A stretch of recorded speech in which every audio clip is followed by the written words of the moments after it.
Last February, in the hours after yet another tragic school shooting, this one in Parkland, Florida, a group of teenagers made a choice. Rather than grieve in silence, they would use their platform to start a movement to bring about real change. This is more than just a march. This is more than just one day, one event. This is a movement. This is a movement relying on the persistence and the passion of its people. In the months since then, March for Our Lives has advocated for gun control legislation and helped register voters all over the country. We will go from city to city, state to state. We are going to harness the passion we witnessed on March 24th. Paige had the honor of hosting 4 of those students at the 2018 Page Annual Conference in Washington, D.C. I'm Sarah Kaufman. I'm 16 years old and a junior at Marjory Stoneman Douglas. I'm Casey Sherman. I'm 17 and a senior at Marjory Stoneman Douglas. I'm Delaney Tarr. I'm 18 and I am a recent graduate of Stoneman Douglas. I'm Sophie Whitney and I'm 18 and I'm also a recent graduate of Stoneman Douglas. On today's episode, we'll hear the story about the movement they started, why it's galvanizing people of all ages across the country, and the role that companies can play to help drive it forward. Ask you a question. Who here has been affected by gun violence or knows someone that's been affected by gun violence? Can you raise your hand? Can you guys take a look around the room and see how many hands are up? Crazy, isn't it?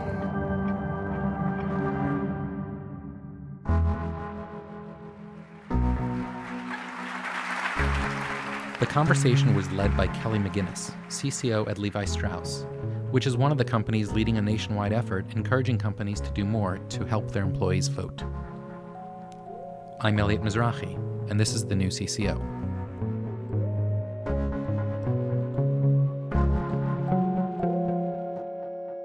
So let's start with each of you guys just telling us your story. So the day after February 14th, I was sitting in my bed. I didn't know what to do. I just lost one of my good friends. So I started writing, and I found that it was a really good coping mechanism.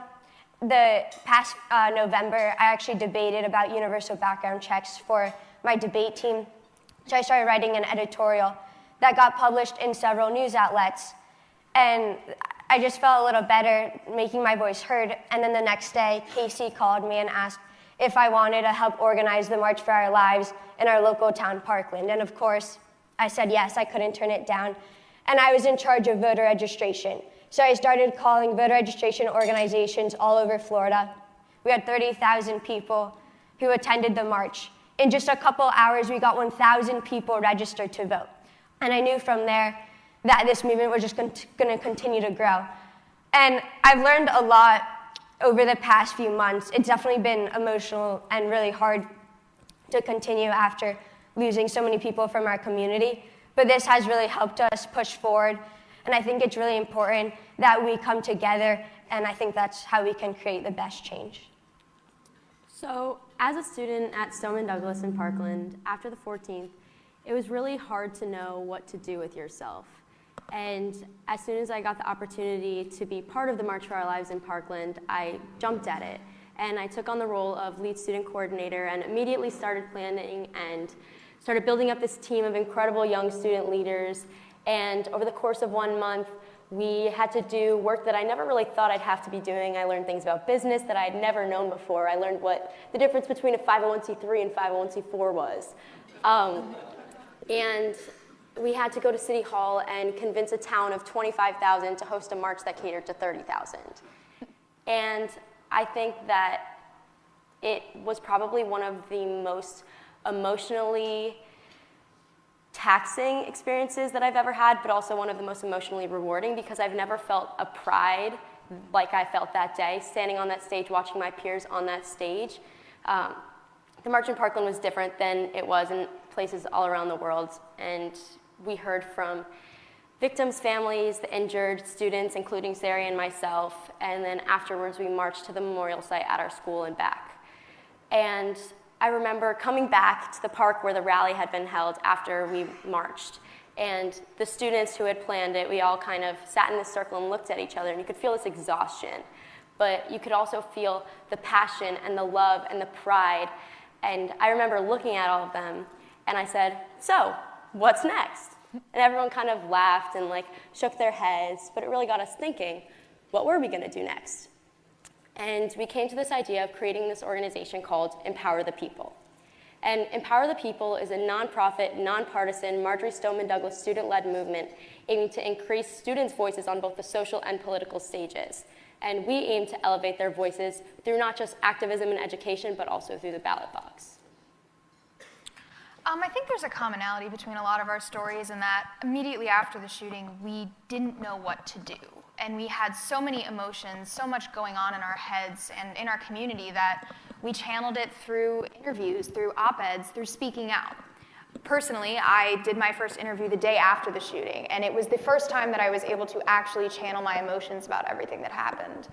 Before that, I had been completely numb to it all, but when I started talking about it to this incredibly kind reporter, it just all came flooding out. And from there on, I realized that this is what I needed to keep doing, because not only did it help me, it helped the people around me. It showed them the brutal reality of a situation like this, of the life that we're living and the life that we're going to have to continue to live. And I don't think we ever expected it to last as long as it did or to grow as big as it did. I personally thought that the cameras were going to go away after 2 weeks and that we were going to be forgotten about like so many other tragedies before, but the students came together on our living room floors in late night meetings just discussing what we were going to do, and out of that was born the National March for Our Lives, which branched into so many other marches like Parkland and all over the country with over 800 sibling marches. And it became this incredible experience of growth and learning and realization of our own power, of our own voices, and how much we can do as young people, and how much you guys can do too. We did the march. It was incredible. We had over 800,000 people there. But after that, we realized that we needed to keep working. We needed to keep moving. And out of that was born the Road to Change, which was our tour across the summer. It was a voter registration effort. We went all across the country. We went all through the state of Florida. And since then, we've been working on just really engaging everyone. I mean, exactly what they said. After something so terrible happens, like, what are you supposed to do? We were all still in high school. We were all distraught and we were all confused, but I know that a bunch of my friends and I, we were sitting on our living room floors and we were talking about, like, what do we do with this platform that we have now? Because everyone was like the entire country, the entire world was looking at us, and we knew we didn't want to use. We wanted to use this to make something good out of it, because there was so much sadness in our town that we were brainstorming. We wanted to figure out what we were going to do, and we decided we did the march. It reached way more people than I think we ever could imagine reaching in general, let alone for something so polarizing. 800 plus sibling marches. What do we do now? There are so many kids mobilized. They want to do something, but what do? So we do the Road to Change. We go around the entire country and we talk to these people, because what we realized is that a lot of people see us on TV and they think that we're some crazy like crisis actors that we have a script, that we're being paid to do this. But if you see us face to face and you talk to us, you realize that we're just kids that went through something terrible that want to make something good out of it. And the Road to Change was completely successful. We registered over 10,000 voters, and now we have a huge month and a half ahead of us before the midterms, and we're really working on building out chapter organizations across the country, because so many students and young people across the country want to make a difference, and they are realizing now that their voice is super important. Just picking up on the Road to Change, one of the things that was really special is that you guys picked people up as you went. Can you explain what that means and sort of what the intent was? Yeah, I mean, we only had one experience of gun violence, and it might be our only experience for the rest of our lives, but we can't speak for everyone's experience of gun violence, because there are so many different facets. There's domestic abuse, there's inner city gun violence, there's suicides because of gun violence. So we didn't want to speak for other people, so we found people that had those experiences, and we wanted to give them a platform, because people were listening to us. But school shootings are not the only kind of gun violence that occurs in this country. Mm-hmm. So you guys talked about this a little bit, but this was really different. The fact that you are still in the headlines, that we've really made a shift in sort of the national debate around gun violence prevention. Can you tell us what you did that you think made it different this time? I mean, there's a lot of factors that come into play. Sometimes it's the aspects of our own privilege that we're perfectly willing to acknowledge. We're coming from Parkland, which is a relatively wealthy town. We were a group of just a group of wealthier white kids who are talking about an issue that's happening to them, and we were given a platform that other people aren't necessarily. But we also use social media in a way that I don't think many other groups have had the opportunity to do. A lot of us are teenagers who, have Twitter brain. We speak the language. We know how to send out a fiery tweet in 3 seconds and get a couple 100,000 retweets. It's just something that we're good at. And it was a strength that we really did play to, especially right after the shooting, when we started going viral and our names started being trending topics on Twitter. It was this strange, surreal world where something that we had spent so much time on before, wasting our time, became essentially our job. And that was a really good, important thing for us, was that we could use social media to create a direct message to give to people, rather than just going on the news and having an interview that might be edited together to seem a certain way. We were directly saying what we wanted people to hear, and they were receiving it right in their phones. It was so much easier to connect with them. Yeah, so I think it's definitely about technology, because we've never been as advanced as we are now. And I think another part of it is when Sandy Hook happened, the parents went to Capitol Hill, they lobbied, they tried to make a change, but nothing really caught on, not just because of technology, but because the people of America didn't have anybody to get behind. And then after we lived through it, they had this set of faces, these people that they could connect with and relate to, that reminded them of friends at home who went through the same issues as they did. And it was people that they could support and really rally behind. And I think that that made a really huge difference.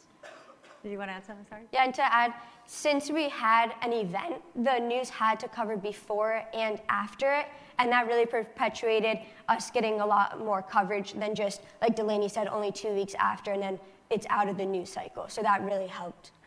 You have an audience here of corporate leaders who I suspect now are all wondering how they can help. What advice would you have for them, and what would you ask them to do to help support your cause? I mean, the first thing is voting. It's pretty important. We're usually talking to teenagers who can vote, so it's very exciting to know that you guys are all at the right age to be able to do so.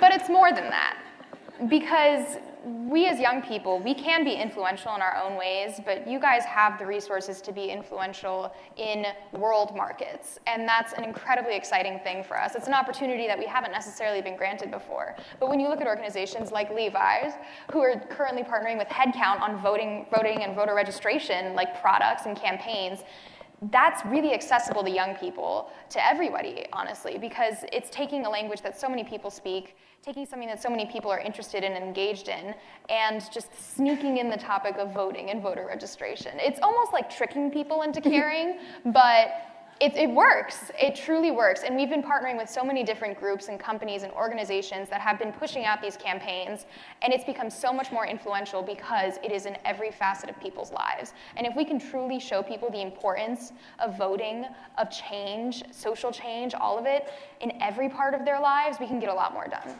And since you all have so much influential, I was just talking to Kelly right before this, even something like offering discounts to someone who can prove that they voted on November 6th could increase civic engagement so much and could, make people want to vote, because then they get something out of it. And if we start from there, then it would turn into they're just going to want to vote. But I think they need a step in the right direction. And also, I think that over the course of the past couple months, we've obviously gained a lot of life experience, and we've had to navigate an entire side of the world that we were never exposed to before.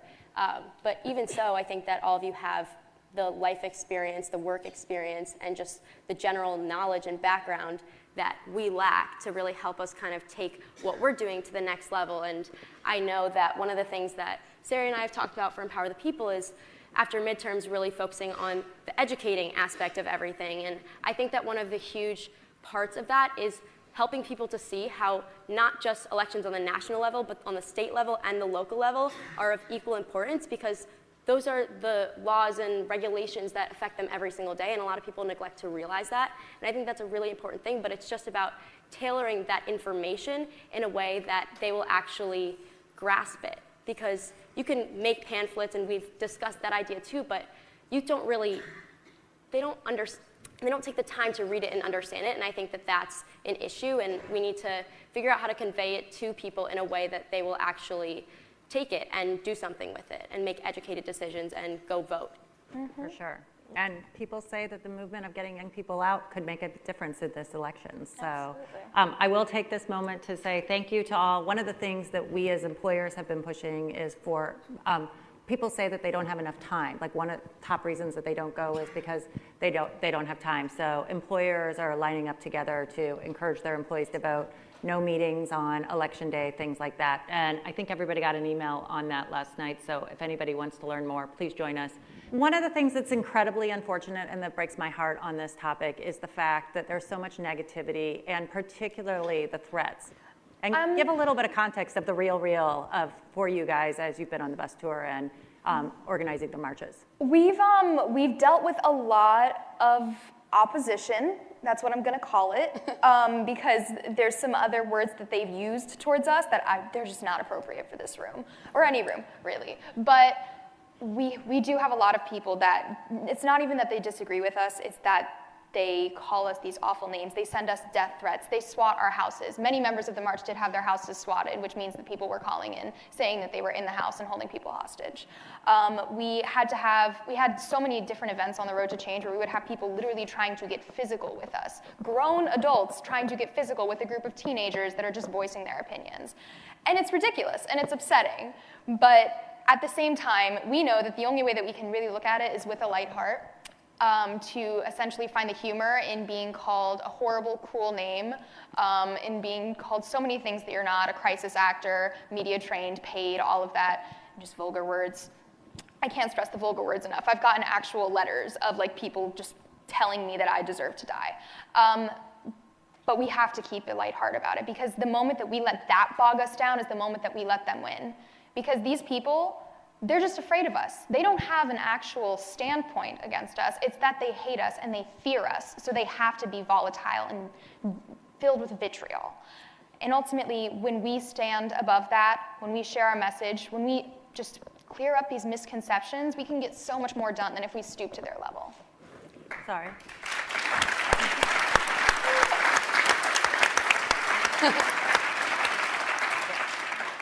That was really well said. And something else is to find the common ground between us and then someone who's opposing our viewpoints. And if you're able to find that common ground and agree on one thing, such as like no one should be scared for their lives in school, malls, concerts, etc., and then build off from there, you can come to a logical conclusion that people should be safe and that you should have guns responsibly and that there should be some regulation. I think, Go ahead. I think another thing that helps is just the inherent belief that what we're doing is the right thing, because the work that we do is emotionally draining, physically draining, but we know we're doing the right thing and we know it's what we have to do. And I think when it comes to protesters and haters, it's just remembering that and remembering why we did this in the first place, that they're not important.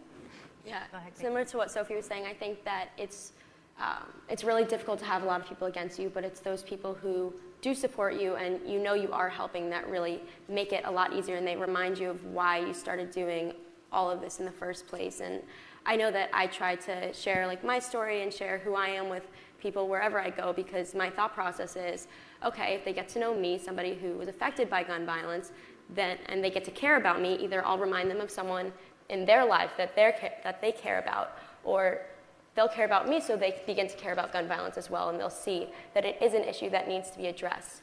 And I think that the positive impact of that kind of reminds me why I did it comes when people tell me that I've been told a couple of times that before meeting me, they didn't realize how terrible this issue was, how big of a problem it was, and that I really helped them to want to get involved and make a difference. And hearing that is probably one of the most incredible things ever, and it kind of just makes you feel a lot better about what you're doing and reminds you that it's worth it.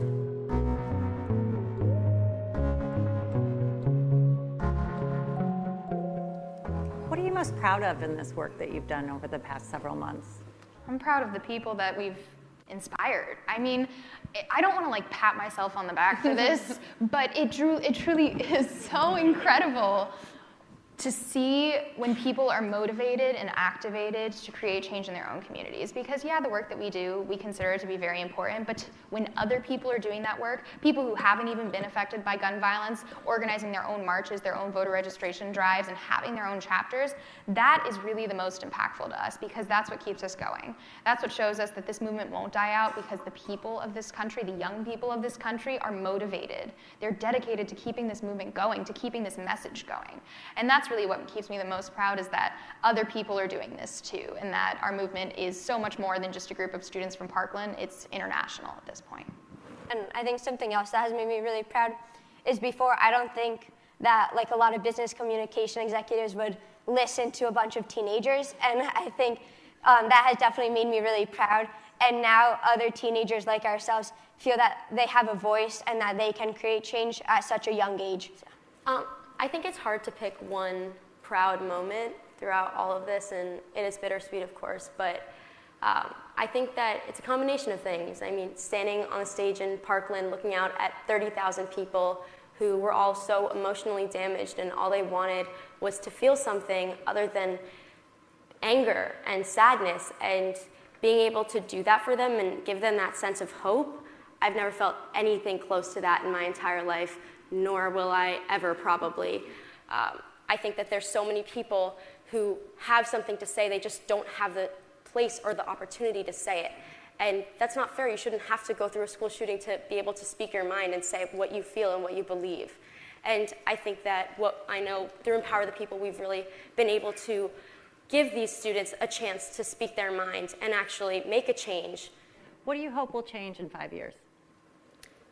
I hope we don't have to be doing this anymore. Literally, we always say that like our end goal is that the March for Our Lives doesn't have to exist, that we aren't essential to our democracy, because at this point, this is pretty much the access point for young people to get engaged. This is what they know, and we want to make it a norm. We want 5 years from now it to be a norm for young people to vote, for everyone to vote, really. We want it to be something that everyone just expects to be involved in their democracy, to do some sort of civic engagement, be that protesting or organizing. It's all about just changing the culture around voting, the culture around gun violence, the culture around the way that we view politics as a whole, so that we can become a more engaged democracy that really can affect powerful social change. I hope people don't think of voting as a hassle, but instead of what it is, a right and a privilege. So I think that's really important. I think also something that I really hope is that we're able to have healthy discourse, because right now that's a really difficult thing, and it's very evident, especially after what we've been through just with the topic of gun violence, that people have a really tough time with that. And when somebody disagrees with something that you feel really strongly about, it is difficult to kind of sit back and just listen to what they have to say without automatically getting up and disagreeing and arguing and trying to show them why you're right. I think that the realization comes when we acknowledge that none of us are actually right. Nobody knows how to fix any solution, any problem. There's no one single solution, and in order to have any hope of making progress and having a safer future, we need to come together and acknowledge that because nobody actually has the answers, we need each other, and everybody knows something that you don't know. You can always learn from somebody around you, no matter what it is. And I think that once we realize that and begin to take those little pieces to bring them together, we can actually come to a cohesive solution that can help us have a safer future. Most of you have just gone back to school. How are you juggling this work with homework? Well, it's definitely been really hard, especially since I'm taking a really heavy class load, and then during my class I'm like, oh, I have to go to the bathroom, but I'm really like sending emails or calling somebody. But so yeah, it's definitely been stressful, but it's all worth it, and I just keep going. So I originally planned on going to school this fall. But after the march happened and after the summer tour happened, I think I realized that I wouldn't be able to dedicate myself fully enough to my education if I went right to school, and that there was so much that needed to be done before midterms. And I knew that I needed to be home and I needed to be working for that entire semester that I'm taking off, because it is so essential that we can make progress on voting in the midterm elections. In every election, yes, but the midterms are incredibly key to what we're doing right now. I mean, so much changed in my life from February 14th to graduation that I don't even think I would have been ready to leave yet. Like, I knew that I had to do this work, and I knew that this work was important, especially going into midterms, that I I knew that college would be there when I was done. What's been most surprising? I think the most surprising thing is the fact that, like, the perceptions that people have about the March for Our Lives and about us. I've had people, my own grandparents even ask me if David Hogg was an actual student, which surprised me because I was like, you're my grandparents, you should, like, trust me. No, but it's always surprising to know that people's perceptions can be so influenced by the media that they consume and by the perspectives that they're seeing. But it's especially surprising to see that it can be changed so easily by just explaining things to them. Some man, I remember we had a town hall. His name was Solo. That was his name. He introduced himself as Solo. And he walks up to us and he's like, you guys want to take guns away from women that are trying to defend themselves from men that are trying to, like, abuse them? And we were like, no, that's literally, like, we support women and we support the defense of women. We want to keep guns out of the hands of the abusers, not out of the law-abiding citizens. And after that, he kind of was just like, oh, like, cool, I guess I agree with you on that. Like, he didn't realize that he didn't agreed want to with admit us. to us that he agreed with us, but No. he knew we were on the same page. This was a man named Solo. I don't think he would have done that. Who, I don't know, he showered in a while. It was his only name. His name was Solo. But people don't realize that they agree with us and that they support us because of the perceptions that they have from different influences. And that's always so surprising to me, is how easy it is to change their minds just by explaining things. I mean, for me, I've gained a little bit more of a cynical view of things because I was surprised by how many people are so self-motivated, and I think that that's been a really tough thing to come to terms with because we've been invited to things, or even these reporters who reach out to you, and they're using you for a good story because it is for their job, and I understand that, but, like, we're still kids, and even that day when we left school, you have reporters on the side of the road with microphones and cameras waiting to snatch you off like flies and, like, just interview you right as you walk out of the building, and we're walking down the road just trying to find our parents, and we have no idea what's going on. We're confused, we're scared, we just want to go home.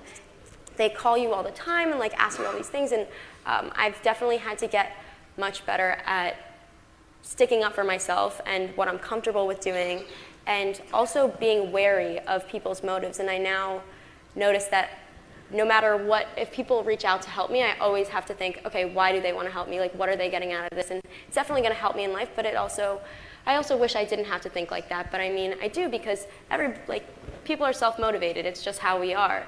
And there are some people who aren't, but I mean, you just have to think about that now, and it's something that I wish I didn't, but, you know, it's reality now. Right. Yeah.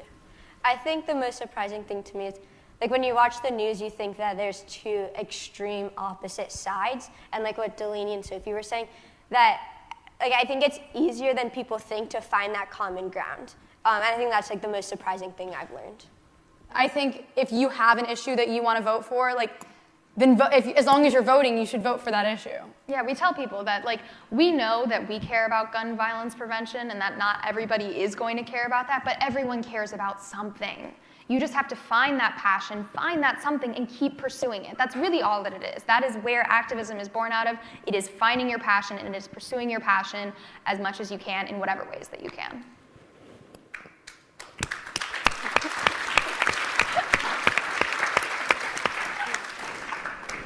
Good morning, Anthony Gooch from the Organization for Economic Cooperation and Development. Thank you very much for your testimony and also for your courage and bravery. It takes quite a lot to do what you have done. I have two questions.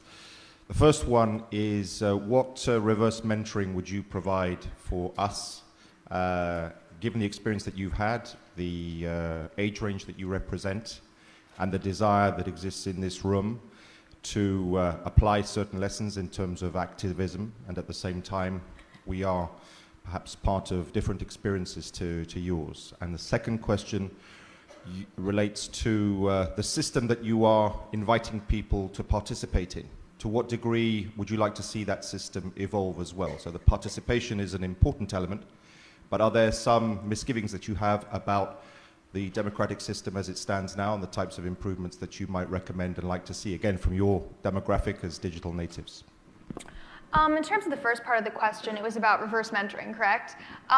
Something that I can say as a young person is that young people love, like, woke capitalism They love it. They get so excited when a company takes some sort of stance on literally anything. It could just be voting, but taking a stance on something, putting a rainbow flag on your product gets people so excited. And it sometimes is scary. It's a risk to take because it can be controversial, but it ultimately rewards in profit and in having this legend now, being this company that has taken a stance for something that is a positive thing.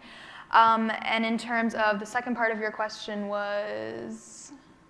What do you want to change about the system? Oh, right, diversity. That's something that we're very, very, very hard pushing for, is that we need more diversity in the voices in politics because our country is diverse. Because there are so many different types of people, different types of perspectives in our country, and we need our democracy to reflect that. Yeah, and there's literally different voter registration laws for every single state in this country. It's so confusing. Every state we travel to, our voter registration had to be different because the voter laws are so complicated and messy that it's almost like people didn't want us to vote. I know you couldn't see it, but the audience gave a standing ovation as these young leaders walked off stage.